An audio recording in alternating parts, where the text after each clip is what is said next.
Big boss season 6 അപ്ഡേഷനിലേക്ക് എല്ലാവർക്കും സ്വാഗതം. ഏഷ്യാനെറ്റ് പുതിയൊരു പ്രൊമോ വിട്ടു.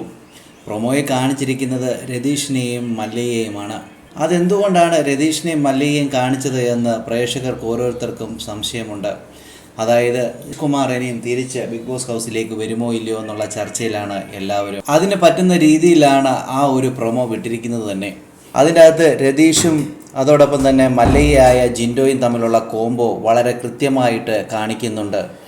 ജിൻഡോയ്ക്ക് വളരെ ഇഷ്ടപ്പെട്ട ഒരാൾ തന്നെയായിരുന്നു രതീഷിനും തിരിച്ചും അതുപോലെയാണ്. അതുകൊണ്ട് തന്നെ രതീഷ് എവിറ്റായി പുറത്തേക്ക് പോകുമ്പോൾ ബിഗ് ബോസിനോട് ജിൻഡോ ചോദിക്കുന്നുണ്ട് അയാൾക്ക് ഒരു ചാൻസ് കൂടെ കൊടുത്തുകൂടെ എന്ന്. എന്നാൽ ബിഗ് ബോസിൻ്റെ തീരുമാനമനുസരിച്ച് രതീഷ് കുമാർ പുറത്തേക്ക് പോയി. പുറത്തു പോയതിനു ശേഷം മീഡിയയ്ക്ക് കൊടുത്ത പ്രതികരണമെല്ലാം നമ്മൾ ഓരോരുത്തരും കണ്ടതാണ്. അതിലെല്ലാം രതീഷ് കുമാർ പറഞ്ഞത് ജിൻഡോ നല്ലൊരു മനുഷ്യനാണ്, നല്ലൊരു മനുഷ്യസ്നേഹിയാണ് എന്നാണ്. ആ ഒരു പ്രൊമോ വന്നതോടുകൂടി പ്രേക്ഷകരെല്ലാം പറയുന്നു രതീഷ് കുമാറിനെ തിരിച്ച് ഹൗസിലേക്ക് കൊണ്ടുവരണമെന്ന്. അദ്ദേഹം ഉള്ളപ്പോൾ കുറച്ച് കണ്ടന്റുകളൊക്കെ ഉണ്ടായിരുന്നു, അദ്ദേഹത്തെ തീർച്ചയായും കൊണ്ടുവരണം എന്നൊക്കെ പറയുന്നുണ്ട്. നല്ലൊരു സപ്പോർട്ട് തന്നെ രതീഷിന് ഉണ്ട് എന്നുള്ള കാര്യത്തിൽ സംശയമില്ല. ആ ഒരു സപ്പോർട്ട് ഇപ്പോൾ ജിൻഡോയ്ക്കുമുണ്ട്. എന്തുവായാലും നമുക്ക് കാത്തിരുന്ന് തന്നെ കാണാം ഇനി എന്തൊക്കെ നടക്കാൻ പോകുന്നുവെന്ന്. കൂടുതൽ വാർത്തകൾക്കും വിശേഷങ്ങൾക്കുമായി ഈ ചാനൽ സബ്സ്ക്രൈബ് ചെയ്യാൻ മറക്കല്ലേ ഗൈസ്.